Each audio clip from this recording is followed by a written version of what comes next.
Hello दोस्तों। तो चलिए आज से शुरू करने वाले हम लोग यूपीएससी या आईएएस प्रारंभिक परीक्षा का पेपर फर्स्ट। ठीक है, सॉल्व करेंगे इसे हम लोग। याद रखिए, हम लोग 2011 से शुरू करेंगे और 2019 तक के प्रारंभिक परीक्षा के पेपर फर्स्ट देखेंगे हम लोग। ठीक है, इससे पहले बता दें हम आप लोगों को कि हम लोग यूपीएससी का पैटर्न देख चुके हैं और दूसरे लेक्चर में हम लोगों ने बात की थी प्रारंभिक परीक्षा का पाठ्यक्रम सिलेबस। ठीक है, अब इसमें बात करेंगे हम लोग 2011 का, फिर अगले लेक्चर में हम लोग 12, इसी तरह हम लोग 2019 तक देखें।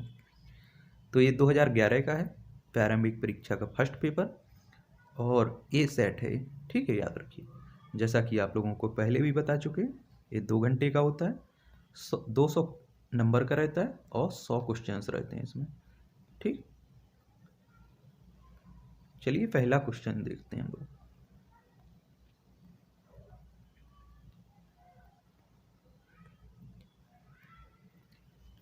केंद्रीय बजट 2011-12 में जैव मूल एस्फाल्ट पर मूल सीमा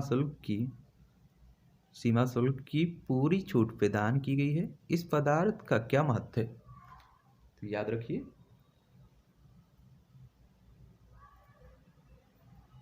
तो इसमें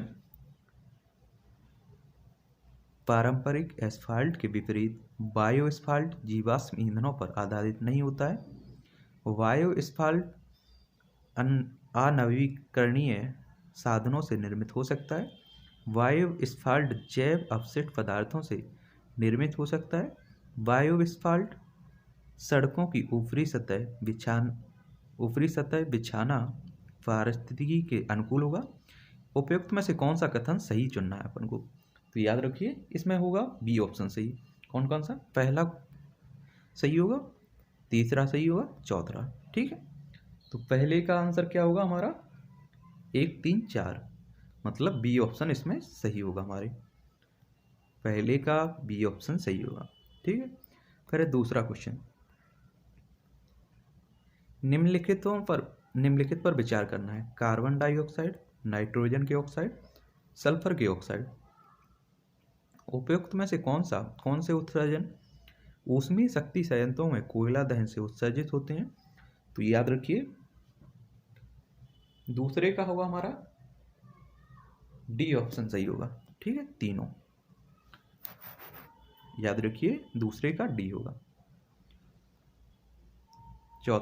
तीसरा क्वेश्चन,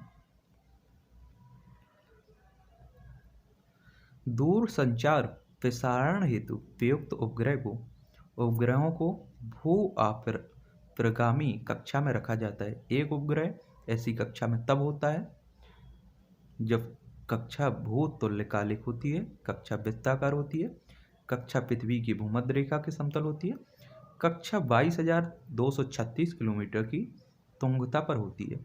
निम्नलिखित कूटों के आधार पर सही उत्तर चुनना है। तो याद रखिए, तीसरे का ए ऑप्शन सही होगा, मतलब ए ऑप्शन सही होगा, 1 सही होगा, 2 सही होगा, 3, 4 गलत होगा इसमें। ठीक है, तीसरे का बी ऑप्शन, ए ऑप्शन सही है, तीसरे का ए है। ठीक है, फिर है फोर्थ नंबर, क्वेश्चन नंबर 4।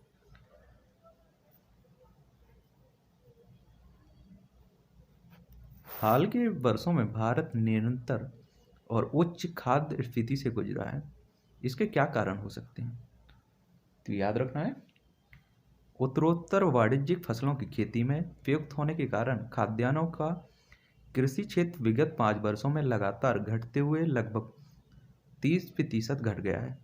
दूसरा है, बढ़ी हुई आय के कारण लोगों के उपभोग प्रतिरूप में महत्वपूर्ण परिवर्तन आए। तीसरा है, आहार की आपूर्ति श्रृंखला में कई संरचनात्मक अवरोध आए हैं। उपयुक्त में से कौन से कथन सही है चुनना है। ठीक है, तो चौथे का होगा बी ऑप्शन, 2 और 3, 2 और 3 सही होगा, 1 इसमें गलत होगा। ठीक है, चौथे का है बी ऑप्शन, फोर्थ नंबर का बी ऑप्शन है, याद रखिए। पांचवा क्वेश्चन होगा,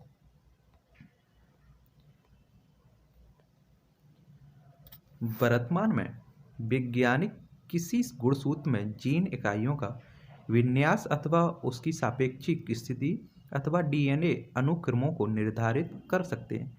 यह ज्ञान हमारे लिए किस प्रकार उपयोगी है?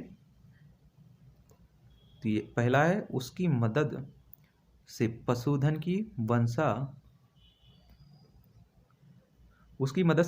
की वंशावली जानी जा सकती है। दूसरा है, उसकी मदद से सभी मानव रोगों के कारण को ज्ञात हो सकते हैं। तीसरा है, उसकी मदद से पशुओं की रोग सह नस्लें विकसित की जा सकती हैं। उपयुक्त में से कौन सा कथन सही है? तो याद रखिए 5 का होगा सी।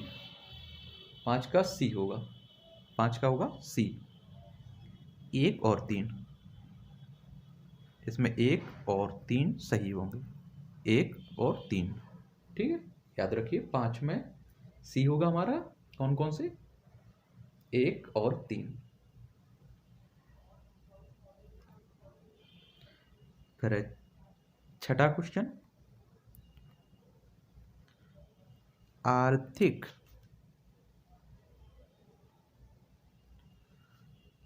क्रियाकलापों के संदर्भ में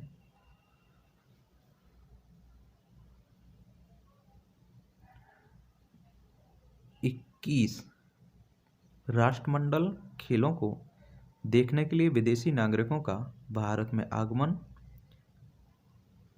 आगमन हुआ।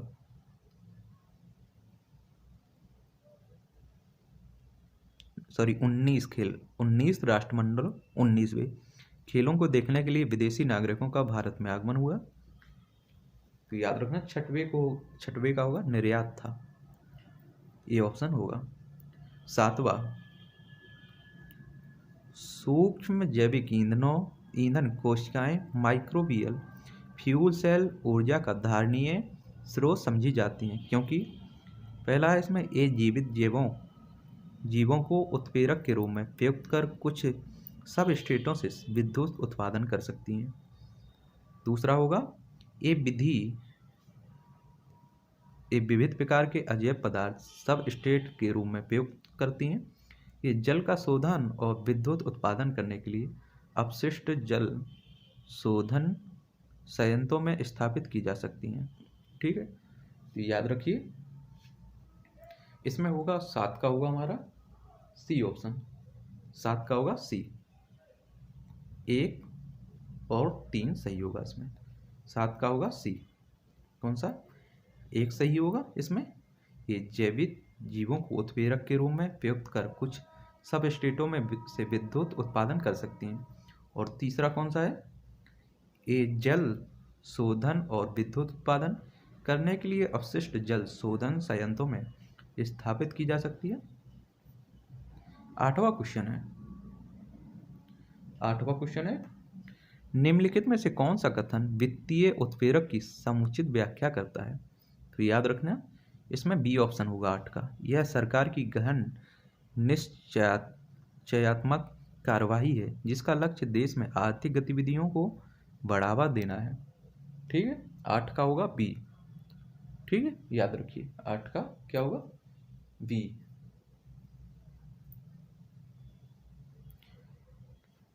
9वां देखते हैं क्वेश्चन।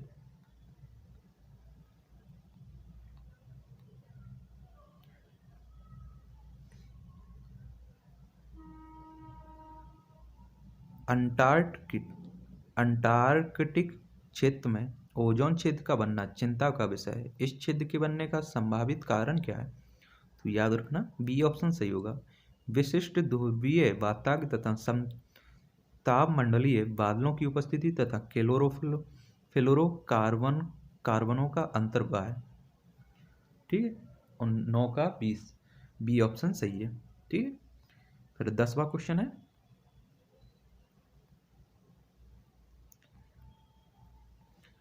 निम्नलिखित कार्यवाहियों पर विचार करें जो सरकार द्वारा लिए जा रहे हैं।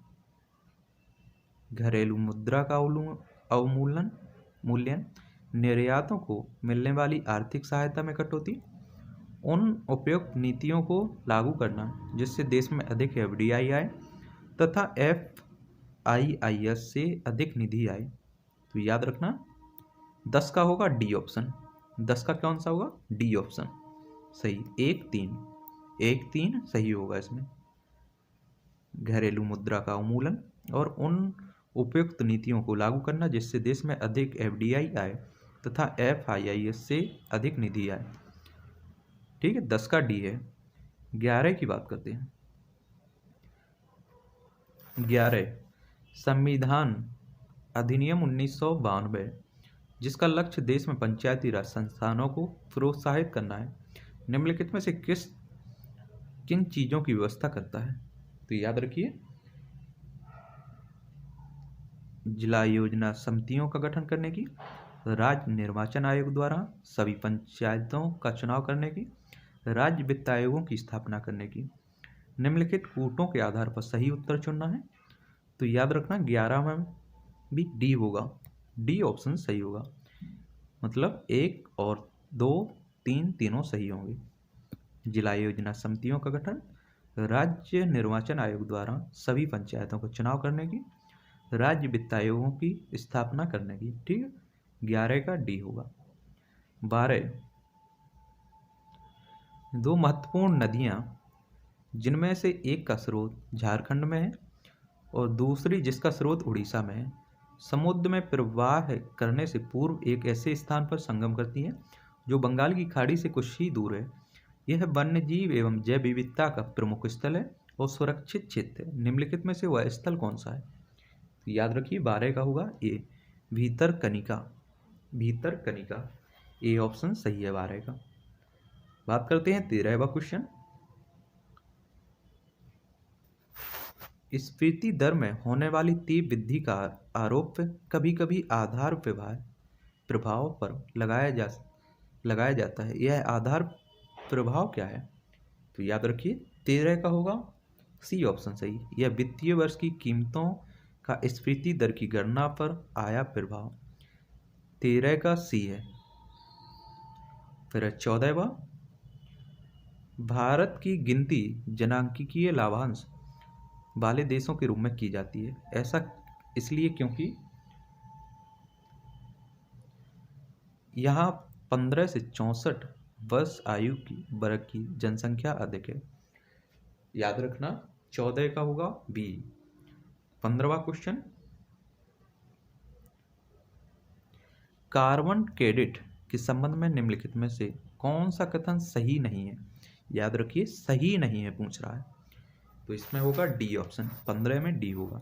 इसमें सही कौन कौन से हैं वो देख लेते हैं। कार्बन क्रेडिट प्रणाली क्योटो प्रोटोकॉल के संयोजन में संपुष्ट की गई है, ये सही है। कार्बन क्रेडिट उन देशों या समूहों को प्रदत्त की जाती है जो ग्रीन हाउस गैसों का उत्सर्जन घटाकर उसे उत्सर्जन अभ्यंश के नीचे ला चुके हैं, ये भी सही है। इसमें कार्बन क्रेडिट का लक्ष्य कार्बन डाइऑक्साइड उत्सर्जन में हो रही वृद्धि पर अंकुश लगाना, ये भी सही है। कार्बन क्रेडिट का क्रय विक्रय संयुक्त राष्ट्र पर्यावरण कार्यक्रम के द्वारा समय समय पर नियत मूल्यों के आधार पर किया जाता है, तो याद रखिए D ऑप्शन है इसमें गलत। ठीक है, बात करते हैं 16वां क्वेश्चन। 15 का D है, 15 का D है, याद रखना है आपको। ठीक है, 16 निम्नलिखित में से कौन सी मूल्य आधारित कर की विशेषता नहीं है पूछ रहा है। ठीक है, याद रखिए यह बहुबिंदु लक्ष्य आधारित कर प्रणाली है, ये सही है। इसकी विशेषता है यह उत्पादन वितरण श्रृंखला में लेन देन की हर चरण में हुए संवर्धन पर लगाया गया टैक्स है, ये भी सही है। यह वस्तुओं तथा सेवाओं का उपभोग के अंतिम चरण में लगाया गया कर है जिसका वहन अंततः उपभोक्ताओं को करना पड़ता है, ये भी सही है। यह मूलभूत रूप से केंद्र सरकार का विषय है और राज्य सरकारों का दायित्व है कि इसे सफलता के साथ लागू करने तक सीमित रहे, तो याद रखिए इसमें D ऑप्शन होगा। 16 का D है, 16 का क्या है D। फिर 17 बंद अर्थव्यवस्था वह अवस्था है, बंद अर्थव्यवस्था वह अवस्था है ना तो निर्यात और ना ही आयात होता है। 17 का D है, 17 का D है। 18 जब किसी वृक्ष की छाल वृक्ष के आधार के पास से गोलाकार चारों तरफ से हटा दी जाती है तो यह वृक्ष धीरे धीरे सूख कर मर जाता है क्योंकि, तो याद रखना, जड़ें ऊर्जा से वंचित रह जाती हैं। बी ऑप्शन होगा 18 का, 18 का बी होगा। ठीक है, 17 का डी और 18 का बी। ठीक है, याद रखिए। फिर है 19वां क्वेश्चन। 19वां, न्यू स्टार्ट संधि समाचारों में रही थी, यह संधि क्या है? तो याद रखिए, यह संयुक्त राज्य अमेरिका तथा रूसी संघ के बीच नाभिकीय शस्त्रों पर कटौती करने की द्विपक्षीय सामरिक महत्व की संधि है। ए ऑप्शन सही है, 19 का ए है। ठीक है, फिर है 20वां क्वेश्चन। निम्नलिखित में से 3 मानकों के आधार पर पश्चिमी घाट श्रीलंका एवं इंडो बर्मा क्षेत्रों को जैव विविधता के शिखर स्थल के रूप में मान्यता प्राप्त हुई है। तो याद रखिए, जैसे जाति बहुतायात, वनस्पति घनत्व, स्थानिकता, मानव जाति वनस्पति महत्व, अंश का बोध, वनस्पति एवं प्राणी जाति का उष्ण भाव आदि परिस्थितियों के प्रतिकूल अनुकूल उपयुक्त में से कौन से 3 मानक इस संदर्भ में सही हैं? तो याद रखना 20वां क्वेश्चन, 20वें क्वेश्चन का होगा सी ऑप्शन सही। 20 का सी होगा, 20 का क्या होगा? सी। 1 3 5, 1 3 5, 1 3 5। ठीक है, इसमें सही होंगे। ठीक है, याद रखिए। जाति बहुतायत, स्थानिकता और अंश का बोध। याद रखिए 20 का है सी। 21वां क्वेश्चन है,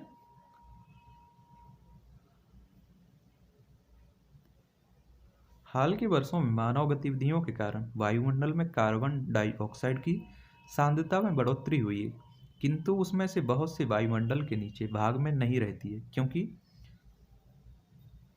वह बाह्य समताप मंडल में पलायन कर जाती है। दूसरा है समुद्र में पादप प्लवक विकास संश्लेषण कर लेते हैं। तीसरा है ध्रुवीय बर्फ छत्तक वायु का प्रग्रहण कर लेते हैं। उपयुक्त में से कौन सा कथन सही है? ठीक है, सही है पूछ रहा है, तो याद रखिए 21 का बी ऑप्शन होगा, केवल 2। कौन सा? समुद्र में पादप प्लवक प्रकाश संश्लेषण कर लेते हैं, बी ऑप्शन होगा, याद रखना केवल 2। 21 का बी है, 21 का बी है। ठीक है, केवल 2। फिर 22 क्वेश्चन नंबर 22, पारितंत्र उत्पादकता के संदर्भ में समुद्री उत्प्रवाह क्षेत्र इसलिए महत्वपूर्ण है क्योंकि ये निम्नलिखित माध्यम से समुद्री उत्पादकता बढ़ाते हैं। पहला है अपघटक सूक्ष्म जीवियों को सतह पर लाकर, दूसरा है पोषक को सतह पर लाकर, तीसरा है अर्धस्थलीय जीवों को सतह पर लाकर। तो याद रखिए 22 का होगा हमारा बी, केवल 2। बी ऑप्शन सही, केवल 2 होगा, पोषकों को सतह पर लाकर। 22 का क्या होगा? बी ऑप्शन सही होगा, केवल 2। ठीक है, याद रखिए। फिर है 23वां क्वेश्चन। 23वां क्वेश्चन है, यदि उष्णकटिबंधीय वर्षा वन काट दिया जाए तो यह उष्णकटिबंधीय पर्णपाती वन की तुलना में शीघ्र पुनर्योजित नहीं हो पाता है। ऐसा इसलिए होता है क्योंकि वर्षा वन की मृदा में पोषकों का अभाव होता है। ए ऑप्शन है 23 का क्या है? ए ऑप्शन है 23। क्वेश्चन नंबर 23 का आंसर क्या है? A option. ठीक है, फिर है हमारा 24 क्वेश्चन नंबर,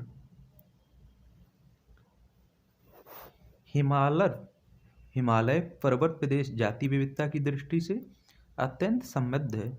इस समृद्धि के लिए निम्नलिखित में से कौन सा कारण सबसे उपयुक्त है? तो याद रखिए बी ऑप्शन सही है इसमें। यह विभिन्न जीव भौगोलिक क्षेत्रों का संगम है। 24 का बी है। 24 का कौन सा है? बी। 25 क्वेश्चन नंबर 25, भारत के संदर्भ में निम्नलिखित केंद्रीय अधिनियमों पर विचार कीजिए।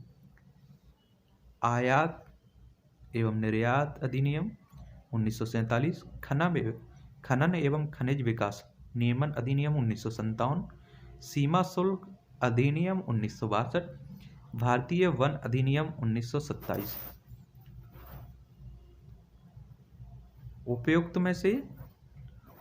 में से कौन से अधिनियम देश में जीव विविधता संरक्षण की दृष्टि से महत्वपूर्ण है अथवा उस पर असर डालते हैं?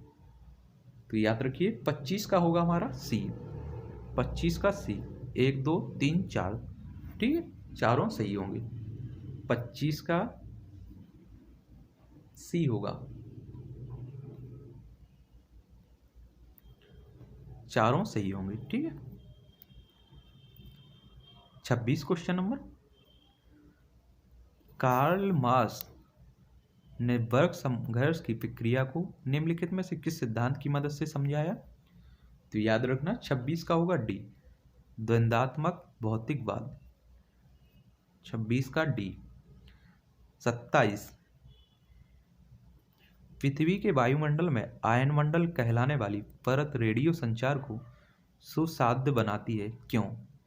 तो पहला है ओजोन की उपस्थिति रेडियो तरंगों को पृथ्वी की ओर परावर्तित करती है। दूसरा है रेडियो तरंगों की तरंगदैर्घ्य अति शीघ्र होती है। उपयुक्त में से कौन सा कथन सही है? ठीक है, तो याद रखिए 27 का होगा डी, ना तो 1 और ना ही 2, दोनों गलत हैं, ठीक है। 27 का डी है, 27 का डी है, ना ही 1 और ना तो 2, ठीक है, कोई सही नहीं है। 28 क्वेश्चन नंबर 28,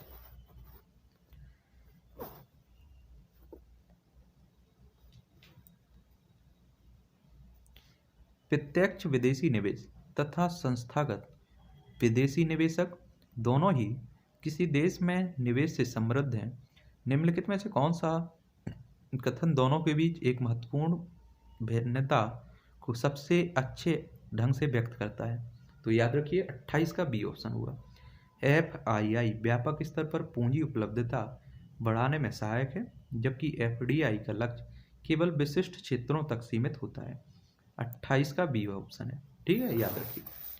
29,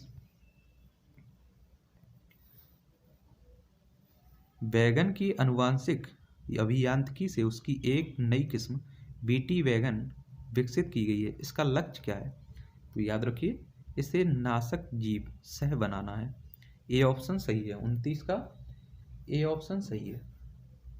30, आम आदमी बीमा योजना के संदर्भ में निम्नलिखित कथनों पर विचार कीजिए।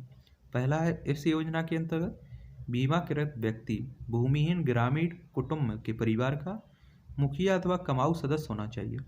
दूसरा है बीमाकृत व्यक्ति 30 से 65 वर्ष के आयु वर्ग में होना चाहिए।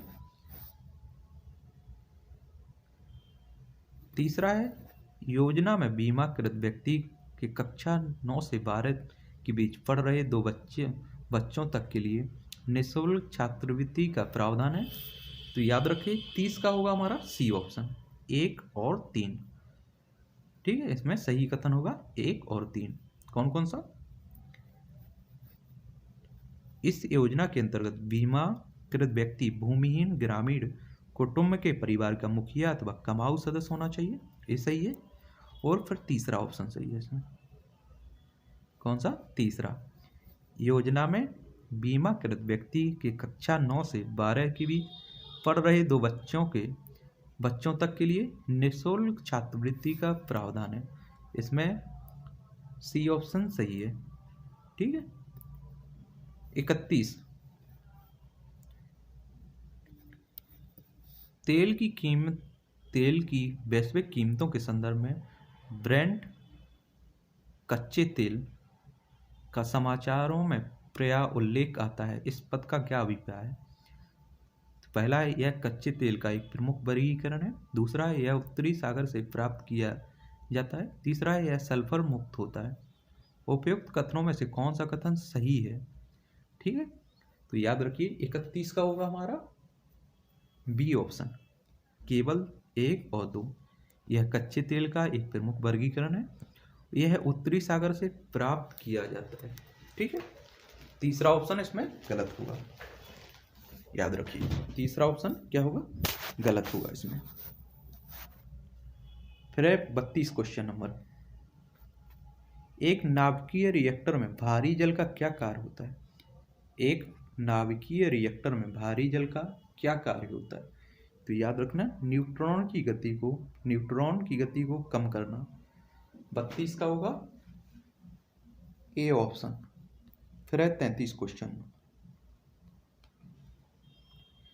भारत में किसी धार्मिक समुदाय को यदि राष्ट्रीय स्तर पर अल्पसंख्यक वर्ग का दर्जा दिया जाता है तो वह किस विशेष लाभ का हकदार हो जाता है? पहला है, यह समुदाय विशेष शैक्षणिक संस्थानों की स्थापना और संचालन कर सकता है। दूसरा है, भारत के राष्ट्रपति स्वयं इस समुदाय के एक प्रतिनिधि को लोकसभा में मनोनीत कर सकते हैं। यह समुदाय प्रधानमंत्री के 15 पॉइंट कार्यक्रम के लाभ प्राप्त कर सकता है। उपयुक्त में से कौन सा कथन सही है? तो 33 का होगा सी ऑप्शन, 1 और 3 सही है इसमें। 33 का क्या होगा, सी 1, 3, मतलब यह संप्रदाय विशेष शैक्षणिक संस्थानों की स्थापना और संचालन कर सकता है। ये भी सही है, एक सही है। और फिर होगा तीसरा, यह समुदाय प्रधानमंत्री के 15 पॉइंट कार्यक्रम के लाभ प्राप्त कर सकता है। ठीक है, फिर है 34 क्वेश्चन नंबर। भारत में विकलांग व्यक्तियों की संख्या लाखों में है। वैधानिक स्तर पर उन्हें कौन कौन से लाभ उपलब्ध हैं? तो पहला है, सरकार द्वारा चलाए जा रहे स्कूलों में 18 वर्ष की आयु तक निःशुल्क शिक्षा। दूसरा है, व्यवसाय स्थापित करने के लिए वरीयता से भूमि का आवंटन। तीसरा है, सार्वजनिक भवनों में ढाल की उपलब्ध होना। उपयुक्त में से कौन सा कथन सही है? ठीक है, तो याद रखिए 34 का होगा डी, 1, 2, 3 तीनों सही है। ठीक है, याद रखिए 34 का डी है। 34 का क्या है, डी, 1, 2 तीनों सही है। ठीक है, याद रखिए। 35 क्वेश्चन नंबर।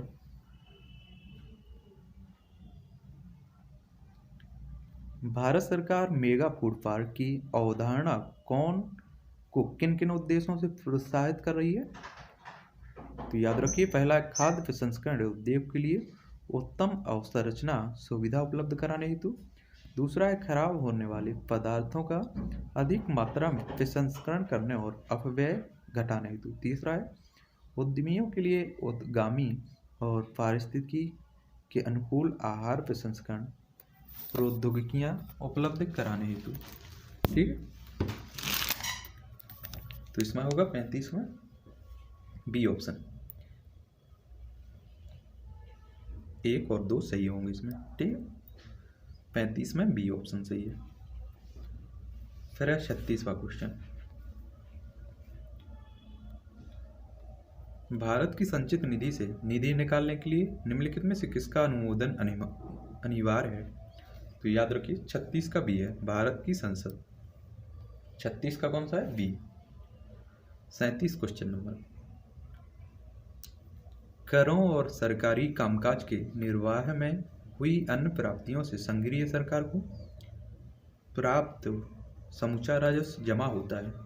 तो याद रखना, भारत की संचित निधि में। 37 का सी ऑप्शन सही है। फिर होगा 38 क्वेश्चन नंबर।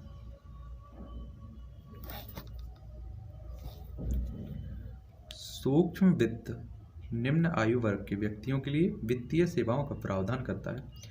यह सेवाएं उपभोक्ताओं और स्वरोजगार में जुटे व्यक्तियों दोनों को प्रदत्त की जाती हैं। सूक्ष्म वित्त के अंतर्गत जो सेवाएं उपलब्ध की जाती हैं वह हैं, तो याद रखिए, ऋण सुविधाएं, बचत सुविधाएं, बीमा सुविधाएं, निधि अंतरण। निम्नलिखित कूटों में सही उत्तर चुनना है। तो 38 का है डी ऑप्शन, चारों। ठीक, क्या है, 1, 2, 3, 4 चारों सही है इसमें। ऋण सुविधाएं, बचत सुविधाएं, बीमा सुविधाएं, निधि अंतरण। ठीक। 38 का डी है। 39 भू युद्ध नीति की दृष्टि से महत्वपूर्ण क्षेत्र होने के नाते दक्षिण पूर्व एशिया लंबे अंतराल और समय से वैश्विक समुदाय का ध्यान आकर्षित करता है। इस वैश्विक संदर्भ की निम्नलिखित में से कौन सी व्याख्या सबसे प्रत्ययकारी है?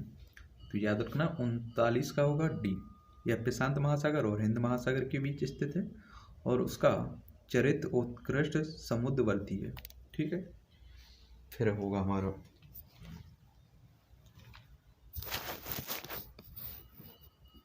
40 क्वेश्चन नंबर।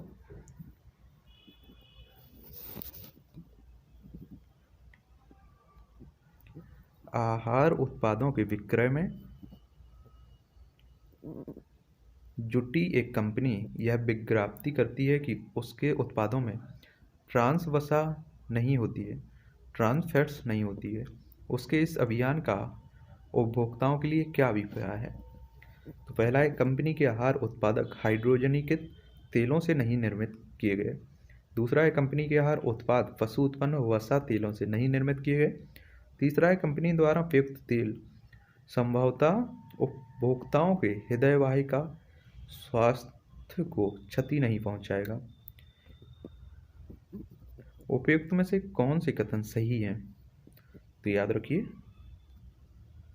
40 का होगा सी ऑप्शन, 1 और 3 इसमें सही होगा। 40 का सी, कंपनी के आहार उत्पाद हाइड्रोजनीकृत तेलों से नहीं निर्मित हैं, ये भी सही है। और तीसरा, कंपनी के द्वारा प्रयुक्त तेल संभवतः उपभोक्ताओं के हृदय वाहिका स्वास्थ्य को क्षति नहीं पहुंचाएगा। ठीक है, इसमें 1 और 3 सही है। ठीक है, 40 का सी है। फिर है 41, निम्नलिखित में से कौन महात्मा गांधी राष्ट्रीय ग्रामीण रोजगार गारंटी अधिनियम के अंतर्गत लाभ प्राप्त करने का पात्र है? तो याद रखिए किसी भी परिवार के वयस्क सदस्य। ठीक है, डी ऑप्शन सही है 41 का। 41 का डी है।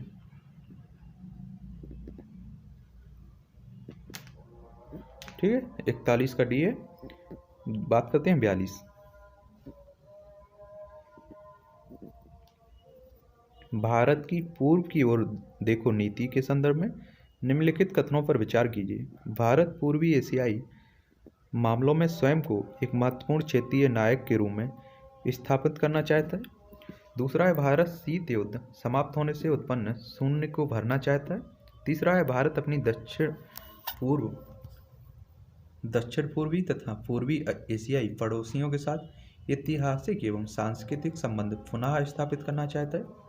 उपयुक्त कथनों में से कौन सा कथन सही है? तो याद रखिए 42 का बी ऑप्शन सही होगा। 1 और 3 कौन कौन सा? 1 और 3। भारत पूर्वी एशियाई मामलों में स्वयं को एक महत्वपूर्ण क्षेत्रीय नायक के रूप में स्थापित करना चाहता है। और तीसरा है, भारत अपनी दक्षिण पूर्व तथा पूर्वी एशियाई पड़ोसियों के साथ ऐतिहासिक एवं सांस्कृतिक संबंध पुनः स्थापित करना चाहता है। तो याद रखिए 42 का बी ऑप्शन होगा। 42 का क्या होगा? बी। फिर है 43, यदि वार्षिक संघीय बजट लोकसभा द्वारा पारित नहीं होता है तो याद रखिए 43 का होगा डी, प्रधानमंत्री अपने मंत्रिपरिषद का त्यागपत्र पेश कर देता है। ठीक है, 43 का होगा डी ऑप्शन। फिर है 44, भारतीय संविधान के अंतर्गत निम्नलिखित में से कौन सा मूल कर्तव्य नहीं है पूछ रहा है। ठीक है, तो याद रखिए 44 का ए है, ए ऑप्शन होगा।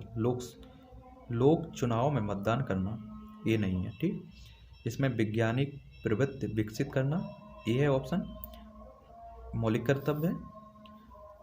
तो याद रखिए 44 का ए ऑप्शन है। और सार्वजनिक संपत्ति की सुरक्षा करना, ये भी मौलिक कर्तव्य है। संविधान के प्रति निष्ठावान रहना और उसके आदर्शों का सम्मान करना, ये भी मौलिक कर्तव्य है। 44 में ए है ऑप्शन। ठीक है, फिर है 45 क्वेश्चन नंबर, भारत के वित्त आयोग के संदर्भ में निम्नलिखित में से कौन सा कथन सही है?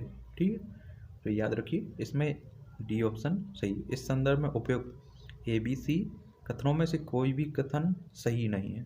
ठीक है, 45 का डी है। 46, निम्नलिखित पर विचार करना है। शिक्षा का अधिकार, दूसरा है समानता के साथ सार्वजनिक सेवा प्राप्त करने का अधिकार, तीसरा है भोजन का अधिकार। मानव अधिकारों का व्यापक उद्घोषणा के अंतर्गत उपयुक्त में से कौन सा अधिकार मानवाधिकार में आता है?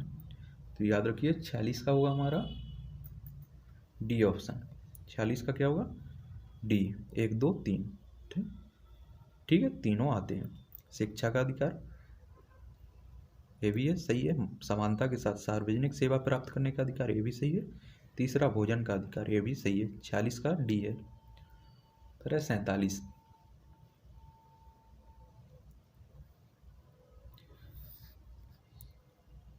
भारत के समुद्री जल में हानिकारक शैवाल प्रस्फुटन में हो रही वृद्धि पर चिंता व्यक्त की गई है। इस समृद्धि का क्या कारक तत्व हो सकता है?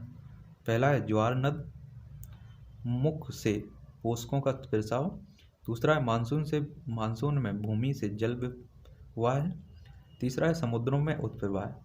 निम्नलिखित कूटों के आधार पर सही उत्तर चुनना है। तो याद रखिए 47 का है डी। 1 2 तीनों सही है इसमें। ठीक, 47 का डी है। फिर है 48 क्वेश्चन नंबर, निम्नलिखित पर विचार करना है। फिरका संश्लेषण, श्वसन, जैव पदार्थों का अपचय, ज्वालामुखी क्रियाएं। उपयुक्त में से कौन सी क्रियाएं पृथ्वी के कार्बन चक्र में कार्बन डाइऑक्साइड जोड़ती हैं? तो याद रखिए 48 का हमारा सी है। 48 का क्या है? सी। श्वसन, जैव पदार्थों का अपचय और ज्वालामुखी क्रियाएं। ठीक है, 2 3 4 है। ठीक, 48 का सी हो गया। फिर है 49, हाल ही में संयुक्त राज्य अमेरिका ने ऑस्ट्रेलिया समूह तथा वेस्टनार व्यवस्था के नाम से ज्ञात बहुपक्षीय निर्यात नियंत्रण व्यवस्था में भारत के सदस्य बनाए जाने को समर्थन देने का निर्णय लिया है। इन दोनों व्यवस्थाओं के बीच क्या अंतर है? तो पहला इसमें ऑस्ट्रेलिया समूह एक अनौपचारिक व्यवस्था है जिसका लक्ष्य निर्यातक देशों द्वारा रासायनिक तथा जैविक हथियारों के प्रगुणन में सहायक होने के जोखिम को न्यूनीकृत करना, जबकि वेस्टनार व्यवस्था OECD के अंतर्गत गठित औपचारिक समूह है जिसके समान लक्ष्य हैं। दूसरा है ऑस्ट्रेलिया समूह के सहभागी मुख्यतः एशियाई, अफ्रीकी और उत्तरी अमेरिका के देश हैं, जबकि वेस्टनार व्यवस्था के सहभागी मुख्यतः यूरोपीय संघ और अमेरिकी महासंघ के महाद्वीप के देश हैं। इनमें से कौन सा कथन सही है? तो याद रखिए 49 का होगा हमारा डी। ना तो 1 ना ही 2, दोनों गलत हैं। ठीक है, याद रखिए 1 2 दोनों गलत हैं। याद रखिए 49 का डी होगा। फिर 50, कड़े जाड़े में झील की सतह हिमशीतित हो जाती है किंतु उसके तल में जल द्रव अवस्था में बना रहता है। यह किन कारण से होता है? किस कारण से होता है? तो याद रखिए 50 का होगा सी ऑप्शन। जल की सघनता 4 डिग्री सेल्सियस पर अधिकतम होती है। याद रखना 50 का सी है। फिर है 51 क्वेश्चन नंबर,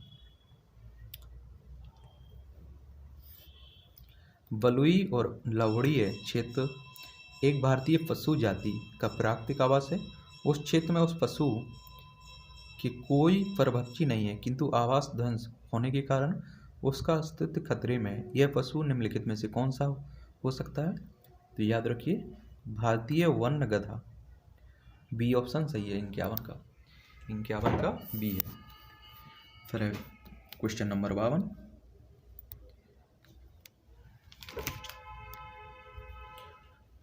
यह संदेह है कि ऑस्ट्रेलिया में हाल में आई बाढ़ ला नीना के कारण आई थी। ला नीना एल नीनो से कैसे भिन्न है? पहला है ला नीना ला नीना विषुवतीय हिंद महासागर में समुद्री के असाधारण रूप से ठंडे तापमान से चरित है, जबकि एल नीनो विषुवतीय प्रशांत महासागर में समुद्र के असाधारण रूप से गर्म तापमान से चरित है।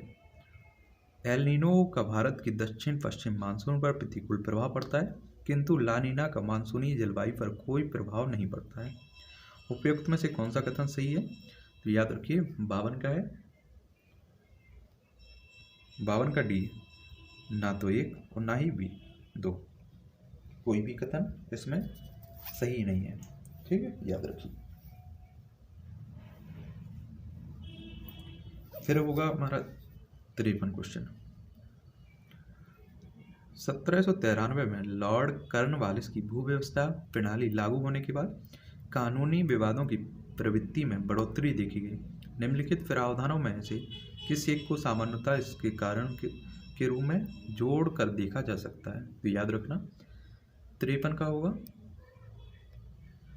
D option.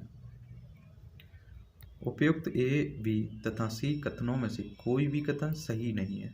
ठीक है, याद रखिए। रेतों की तुलना में जमींदार की स्थिति को अधिक सशक्त बनाना, ये भी सही नहीं। ईस्ट इंडिया कंपनी को जमींदारों का अधिपति बनाना, ये भी सही नहीं है। न्यायिक पद्धति को अधिक कार्यकुशल बनाना, ये भी सही नहीं है। 53 का डी है। फिर है 54 क्वेश्चन नंबर। 1942 के भारत छोड़ो आंदोलन के संबंध में निम्नलिखित में से कौन सी एक टिप्पणी सत्य नहीं है? तो याद रखिए 54 का है बी ऑप्शन।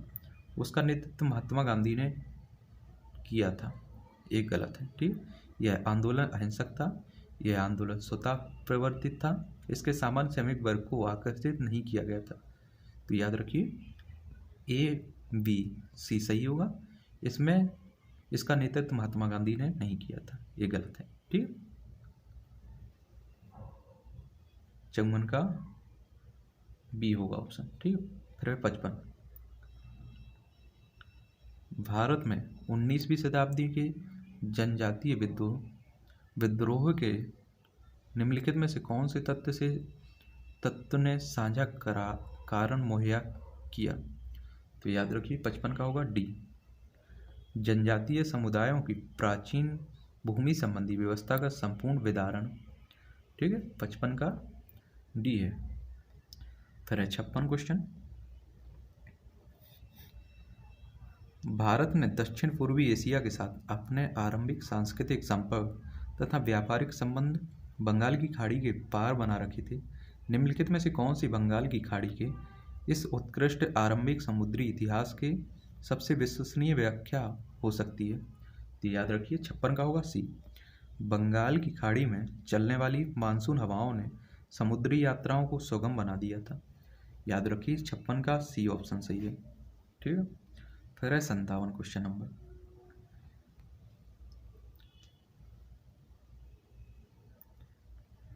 ब्लूटूथ तथा वाईफाई के बीच क्या अंतर है?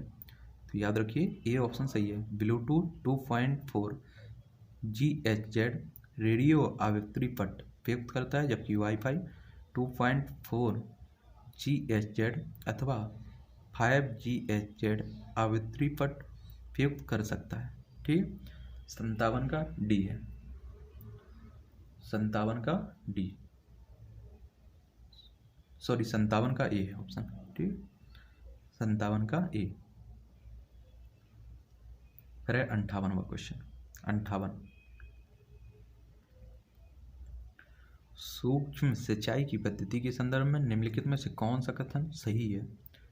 तो पहला है मृदा से उर्वरक पोषक हानि कम की जा सकती है।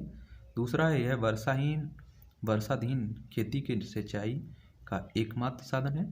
तीसरा है इससे कुछ कृषि क्षेत्रों में भौम जलस्तर को कम होने से रोका जा सकता है। निम्नलिखित पूटों के आधार पर सही उत्तर चुनना है। तो 58 का सी ऑप्शन होगा, केवल 1 और 3। ठीक है, 58 का सी ऑप्शन होगा सही। फिर 59, भारत में उपनिवेशी शासनकाल में होम चार्जेज भारत से संपत्ति दोहन का महत्वपूर्ण अंग थे। निम्नलिखित में से कौन सी निधि होम चार्जेज की संगठक थी। पहला है लंदन में इंडिया ऑफिस के भरण पोषण के लिए उपयोग में लाई जाने वाली निधि। दूसरा है भारत में कार्यरत अंग्रेज कर्मचारियों के वेतन तथा पेंशन देने हेतु उपयोग में लाई जाने वाली निधि। तीसरा है भारत के बाहर हुए युद्धों को लड़ने में अंग्रेजों द्वारा उपयोग में लाई जाने वाली निधि। निम्नलिखित कूटों के आधार पर सही उत्तर चुनना है। तो याद रखिए 59 का होगा हमारा बी ऑप्शन। कौन सा होगा? बी। 1 और 2 सही होंगे इसमें। ठीक है, 1 और 2 लंदन में इंडिया ऑफिस के भरण पोषण के लिए उपयोग में लाई जाने वाली निधि, और दूसरा भारत में कार्यरत अंग्रेज अधिकारियों के वेतन तथा पेंशन देने हेतु उपयोग में लाई जाने वाली निधि। 1 और 2 सही है। 59 का बी हो गया। फिर है 60 क्वेश्चन।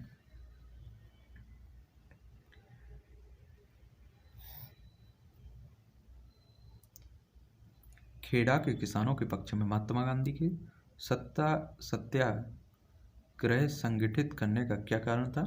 पहला है अकाल पड़ने के बावजूद प्रशासन ने भू राजस्व की उगाही स्थगित नहीं की थी।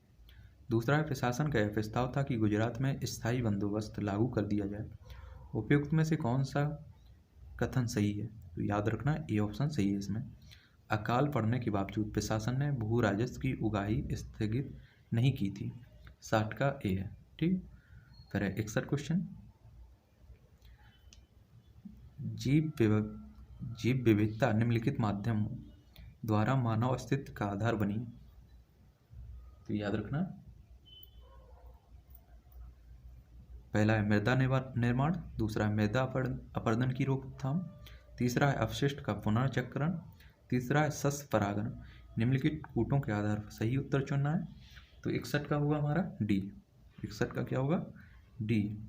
1 2 3 4 चारों सही होंगे। ठीक है, इसमें मृदा निर्माण, मृदा अपरदन की रोकथाम, अपशिष्ट का पुनर्चक्रण और सस्य परागण। फिर होगा 62 क्वेश्चन। बाजार में बिकने वाली एस्पिरेटम एस्फरटेम कृत्रिम मधुरक है। यह एमिनो अम्लों से बना होता है और अन्य एमिनो अम्लों के समान ही कैलोरी प्रदान करता है। फिर भी यह भोज्य पदार्थों में कम कैलोरी मधुरक के रूप में इस्तेमाल होता है। उसके इस इस्तेमाल का क्या आधार है? तो याद रखना 62 का होगा डी ऑप्शन। एस्फरटेम सामान्य चीनी से कई गुना अधिक मीठा होता है, अतः थोड़े से एस्फरटेम में बने भोज्य पदार्थ ऑक्सीकृत होने पर कम कैलोरी प्रदान करते हैं। याद रखना 62 का डी होगा। फिर 63 क्वेश्चन नंबर। सन 1893 में सर विलियम विडरबन तथा W.S. केन ने किस उद्देश्य से इंडियन पार्लियामेंट्री कमेटी की स्थापना की थी? तो याद रखिए 63 का ए ऑप्शन। भारत में राजनीतिक सुधारों हेतु हाउस ऑफ कॉमन्स में आंदोलन करने के लिए। 63 का ए ऑप्शन सही है। फिर 64 क्वेश्चन नंबर।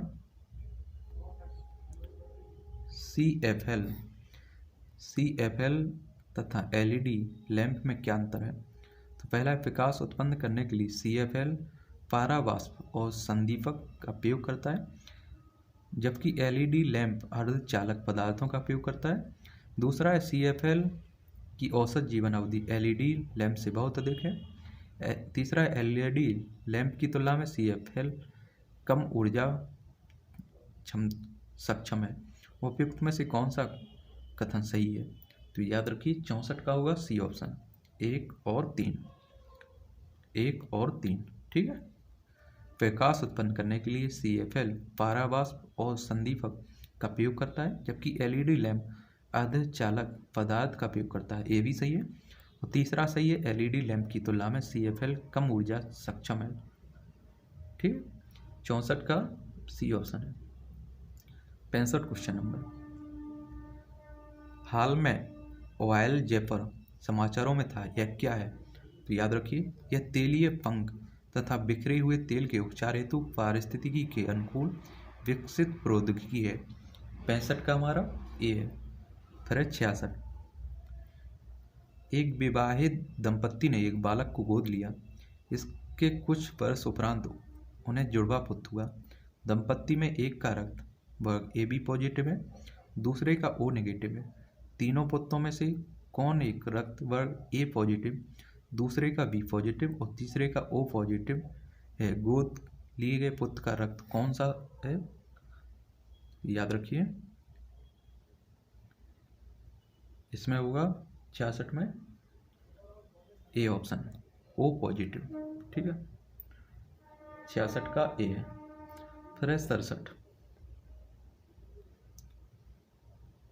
महात्मा गांधी ने कहा था कि उनकी कुछ सबसे गहन धारणाएं हैं ऑन टू दिस लास्ट नामक पुस्तक में प्रतिबिंबित होती हैं और इस पुस्तक ने उनके जीवन को बदल डाला। इस पुस्तक का वह संदेश क्या था जिसने महात्मा गांधी को बदल डाला था? तो याद रखना 67 का होगा B ऑप्शन, व्यक्ति का कल्याण सबके कल्याण में निहित है। याद रखना 67 का B ऑप्शन है। फिर 68 क्वेश्चन नंबर, भारत की स्वतंत्रता आंदोलन के संदर्भ में उषा मेहता की ख्याति है। तो याद रखना 68 का होगा A ऑप्शन, भारत छोड़ो आंदोलन की वेला में गुप्त कांग्रेस रेडियो चलाने हेतु।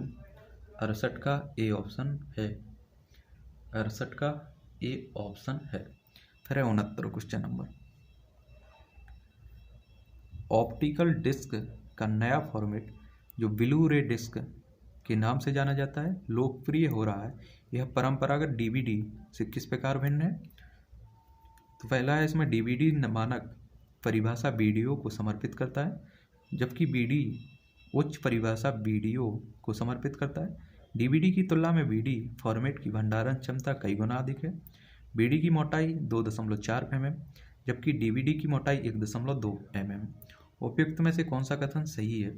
तो याद रखना 69 का होगा B ऑप्शन, एक और दोनों, एक दो दोनों सही है। ठीक है, तीसरा गलत है। A भी सही है, तीसरा गलत है। फिर है 70,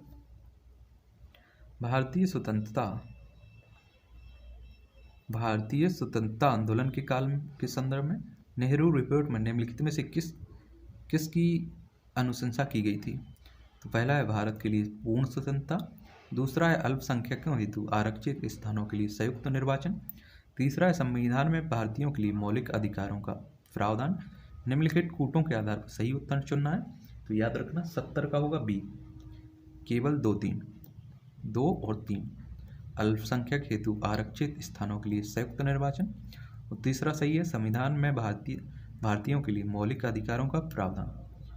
याद रखना 70 का B है। 71 क्वेश्चन नंबर, निम्नलिखित राज्यों में से किस राज्य में ऐसी सर्वोपयुक्त जलवायु विषयक स्थितियां उपलब्ध हैं जिसमें न्यूनतम लागत से आर्किड की विधि किस्मों की खेती हो सकती है और वह इस क्षेत्र में निर्यात उन्मुख उद्योग विकसित कर सकता है? तो याद रखना 71 का B होगा, अरुणाचल प्रदेश। 72,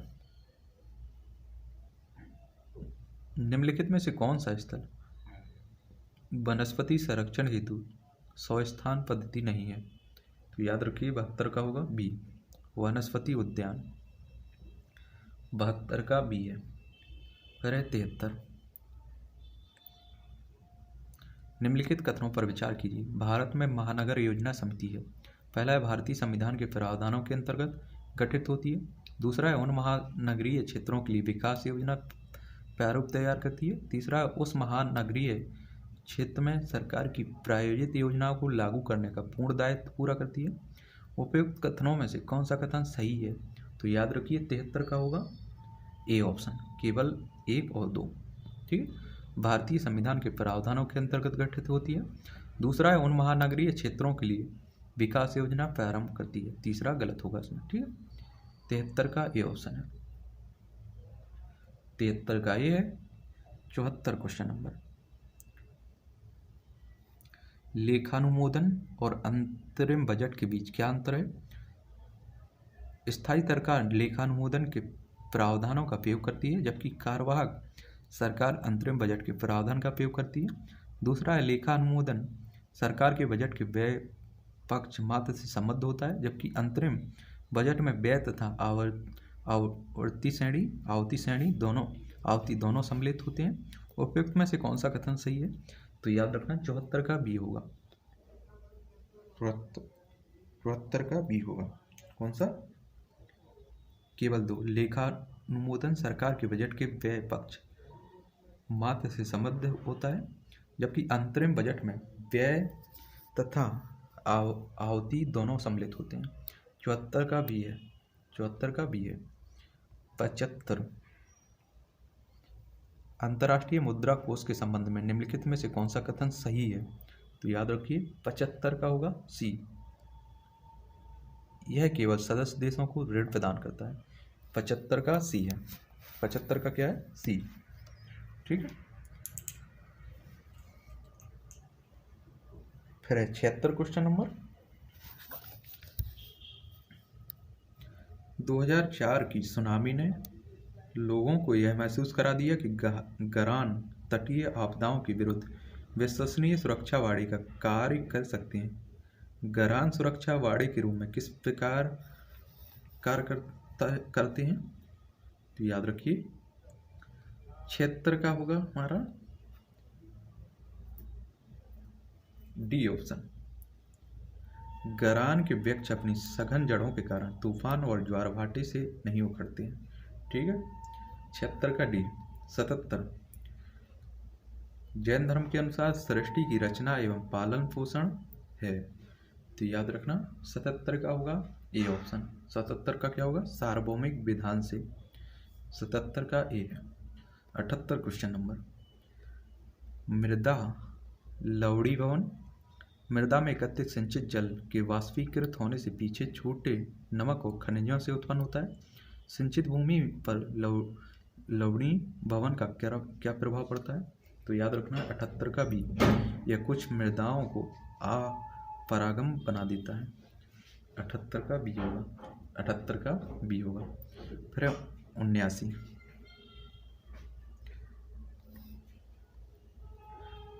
प्रकृति एवं प्राकृतिक संसाधन अंतर्राष्ट्रीय संरक्षण द्वारा विकासित रेड डाटा बुक्स में निम्नलिखित सूची में सम्मिलित किए जाते हैं। पहला है जैव विविधता के प्रखर स्थलों में विद्यमान स्थानिक पौधों और पशु जातियों की सूची हो। दूसरा है संकटग्रस्त पौधों और पशु जातियों की सूची। तीसरा है विभिन्न देशों में प्रकृति एवं प्राकृतिक संसाधन संरक्षण हेतु संरक्षित स्थलों की सूची। निम्नलिखित कूटों के आधार पर सही उत्तर चुनना है। तो 79 का होगा हमारा बी ऑप्शन। केवल 2 संकट पौधों और पशुओं की जातियों की सूची। ठीक। 79 का बी ऑप्शन है। 80 वाणिज्यिक बैंकों द्वारा दिए जाने वाले लोक लुभावन ऋण क्यों कर आर्थिक चिंता का विषय है? पहला है लोक लुभावन ऋण अधोमुख ऋणों का ही एक रूप समझे जाते हैं तथा बैंकों को यह जोखिम रहता है कि भविष्य में उनकी ऋण चुकता ना हो। दूसरा है देश में लोक लुभावन ऋण मुख्यतः अनुभवहीन उद्यमियों को उत्पादन संबंधी अथवा निर्यात इकाइयाँ स्थापित करने के लिए दिए जाते हैं। उपयुक्त कथनों में से कौन सा कथन सही है? तो याद रखिए 80 का ए ऑप्शन है। केवल 1 लोक लुभावन ऋण अधोमुख ऋणों का ही एक रूप समझे जाते हैं तथा बैंकों को यह जोखिम रहता है कि भविष्य में उनकी ऋण चुकता ना हो। ठीक है। 80 का ए है। 80 का ए है। फिर 81 का क्वेश्चन। पृथ्वी के चारों ओर परिक्रमा कर रहा है कृत्रिम उपग्रह इसलिए पृथ्वी पर नीचे नहीं गिरता क्योंकि पृथ्वी का आकर्षण उसकी गति के लिए आवश्यक त्वरण प्रदान करता है। ठीक है। डी ऑप्शन है। 81 का डी है। ठीक है। 82 भारतीय अर्थव्यवस्था के संदर्भ में निम्नलिखित कथनों पर विचार कीजिए। तो पहला है विगत 5 वर्षों में सकल घरेलू उत्पाद की वृद्धि दर सतत रूप से बढ़ी है। दूसरा है विगत 5 वर्षों में प्रति व्यक्ति आय की वृद्धि दर सतत रूप से बढ़ी है। उपयुक्त में से कौन सा कथन सही है? तो याद रखिए 82 का होगा डी ऑप्शन। ना तो 1 और ना ही 2। ना तो 1 और ना ही 2। ठीक, 82 का डी है। 83 क्वेश्चन, भारत में निम्नलिखित में से किस कृषि तथा सहबद्ध गतिविधियों में ऋण के वितरण में सबसे अधिक हिस्सेदारी है? तो याद रखना 83 का होगा ए ऑप्शन, वाणिज्यिक बैंकों की। 83 का ए ऑप्शन सही। ठीक, 84, सरकार की समावेशित वृद्धि लक्ष्य को आगे ले जाने में निम्नलिखित में से कौन सा कार्य सहायक साबित हो सकते हैं? पहला है स्वयं सहायता समूह को प्रोत्साहित देना, दूसरा है सूक्ष्म लघु और मध्यम उद्यमों को प्रोत्साहित देना, तीसरा है शिक्षा का अधिकार अधिनियम लागू करना। निम्नलिखित कूटों के आधार पर सही उत्तर चुनना है। तो 84 का होगा डी ऑप्शन। 84 का क्या होगा? डी ऑप्शन, 1 2 तीनों। ठीक है, इसमें तीनों सही होंगे। ठीक है, 85 क्वेश्चन नंबर,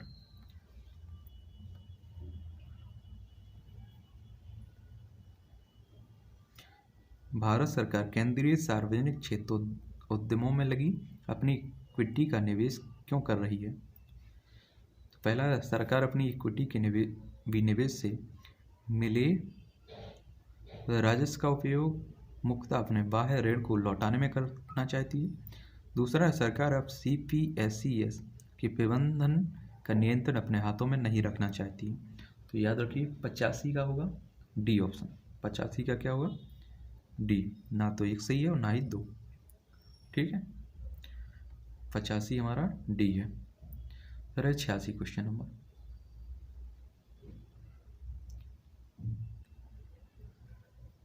क्षुद्र ग्रहों तथा धूमकेतु के बीच क्या अंतर होता है? तो पहला है क्षुद्र ग्रह लघु चट्टानी ग्रहिकाओं हैं, जबकि धूमकेतु हिम शीतित गैसों से निर्मित होते हैं जिन्हें चट्टानी और धातु पदार्थ आपस में बांधे रखते हैं। दूसरा है क्षुद्र ग्रह अधिकांशतः बृहस्पति और मंगल के परिक्रमा पथों के बीच पाए जाते हैं, जबकि धूमकेतु अधिकांशतः शुक्र और बुध के बीच पाए जाते हैं। तीसरा है धूमकेतु गोचर दीप्तिमान पुच्छ दर्शाते हैं, जबकि क्षुद्र ग्रह यह नहीं दर्शाते हैं। उपयुक्त में से कौन सा कथन सही है? तो याद रखना 86 का होगा बी ऑप्शन। 86 का बी होगा। 1 2 3 तीनों सही है इसमें। ठीक है, याद रखिए तीनों सही हैं। 1 2 3 तीनों सही हैं इसमें।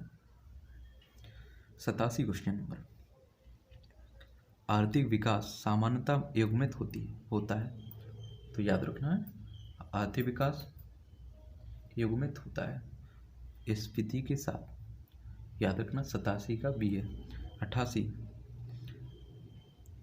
भारतीय रिजर्व बैंक के बैंक दर कम करने के फलस्वरूप बाजार की तरलता बढ़ जाती है। ए ऑप्शन सही है। 88 का ए ऑप्शन सही है। 89, उत्तरी गोलार्ध की तुलना में दक्षिणी गोलार्ध में पश्चिमी पवनें अधिक सशक्त तथा स्थायी होती हैं। क्यों? पहला है उत्तरी गोलार्ध की तुलना में दक्षिणी गोलार्ध में भूखंड कम है। दूसरा है उत्तरी गोलार्ध की तुलना में दक्षिणी गोलार्ध में कोरियोलिस बल अधिक होता है। उपयुक्त में से कौन सा कथन सही है?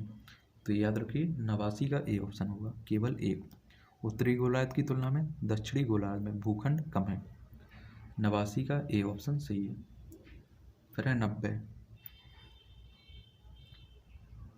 90, निम्नलिखित में से किस के द्वारा भारत और पूर्वी एशिया के बीच नौ संचालन समय और दूरी अत्यधिक कम किए जा सकते हैं? तो पहला है मलेशिया और इंडोनेशिया के बीच मलक्का जल डमरू को अधिक गहरा बनाकर। दूसरा है सियाम खाड़ी और अंडमान सागर के बीच क्रा भूसंधि जल डमरू मध्य के पार नई नहर खोलकर। उपयुक्त में से कौन सा कथन सही है? तो याद रखिए 90 का बी ऑप्शन है, केवल 2। सियान घाटी और अंडमान सागर के बीच क्रा भूसंधि जल डमरू के पार नई नहर खोलकर। याद रखिए 90 का बी ऑप्शन है। ठीक है, फिर है 91 क्वेश्चन नंबर। 91, आहार में नियमित रूप से ताजे फल और सब्जियां ग्रहण करना वांछनीय है, क्योंकि ये ऑक्सीकरण रोधी तथ्यों के अच्छे स्रोत होते हैं। ऑक्सीकरण रोधी तत्व व्यक्ति के स्वस्थ बने रहने और दीर्घायु होने में किस प्रकार सहायक सिद्ध होते हैं?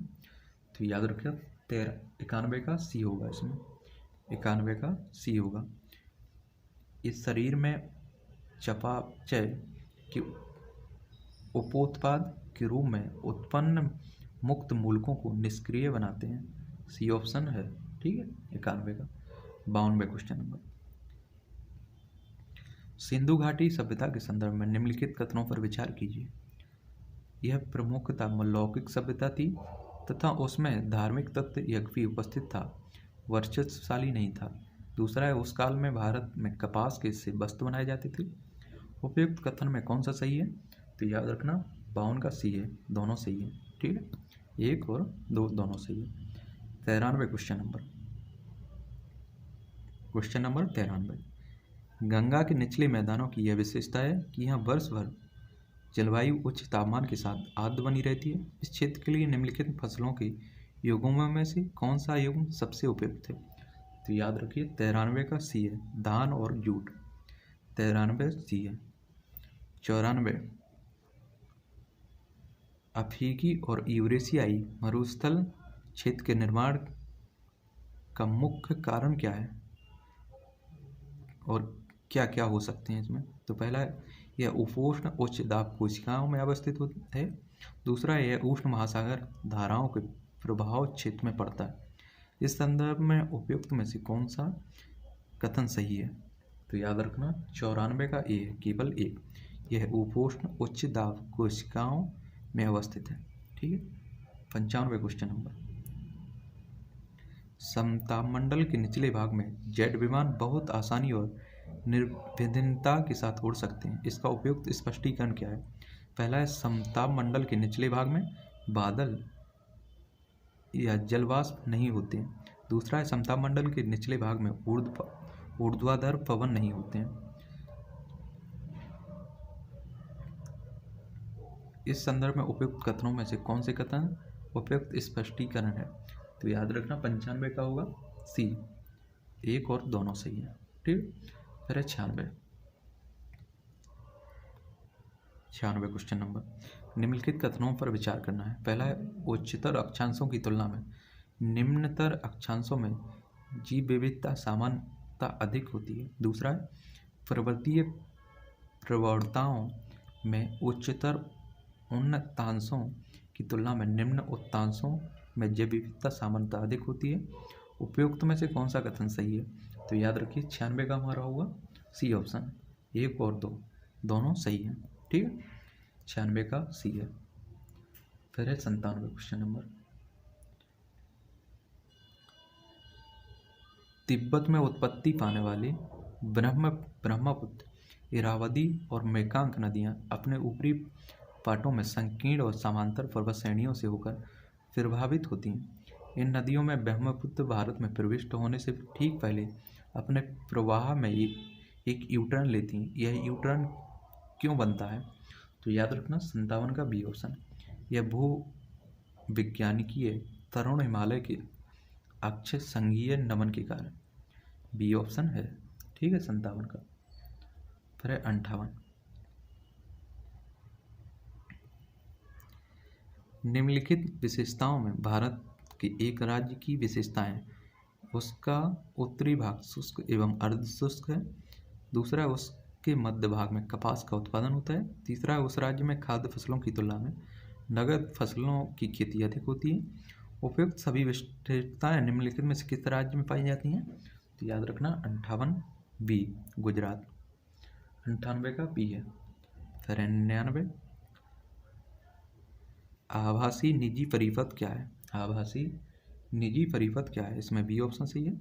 यह निजी इंटरनेट पर बना कंप्यूटर परिपथ है जो उपयोक्ताओं को अपनी संस्था के परिपथ में प्रवेश करने की सुविधा देता है और प्रेषित की जा रही सूचनाओं को सुरक्षित रखता है। 99 का बी है। फिर है 100 क्वेश्चन नंबर। धर्म और तीर्थ भारत की प्राचीन वैदिक सभ्यता में एक केंद्रीय विचार को चित्रित करते हैं। इस संदर्भ में निम्नलिखित कथनों पर विचार करना है। पहला है, धर्म व्यक्ति के दायित्वों एवं स्वयं तथा दूसरों के प्रति व्यक्तिगत कर्तव्यों की संकल्पना था। दूसरा है त्रित, मूलभूत नैतिक विधान था जो सृष्टि उसमें अंतर्निहित सारे तथ्यों के क्रियाकलापों को संचालित करता था। उपयुक्त में से कौन सा कथन सही है? तो याद रखना 100 का सी होगा, 100 का सी होगा। 1 और 2 दोनों सही हैं। ठीक है, 100 नंबर क्वेश्चन का कौन सा है? दोनों सही हैं, 1 और 2 दोनों सही हैं। ठीक है, तो ये था हमारा प्रारंभिक परीक्षा का पेपर फर्स्ट 2011 का आईएएस का। अगले लेक्चर में हम लोग बात करेंगे आईएएस यूपीएससी प्रारंभिक परीक्षा 2012 का फर्स्ट पेपर सॉल्व करेंगे। ठीक है, याद रखिए। अगर किसी क्वेश्चन में आप लोगों को डाउट है तो उसे एक बार चेक ज़रूर कर लें, हो सकता है मुझसे कहीं गलती हो गई हो। ठीक है, वैसे तो मेरी तरफ से तो पूरी कोशिश है कि कहीं आपको डाउट ना रहे, फिर भी अगर हो जाती है तो देख लें। ठीक है।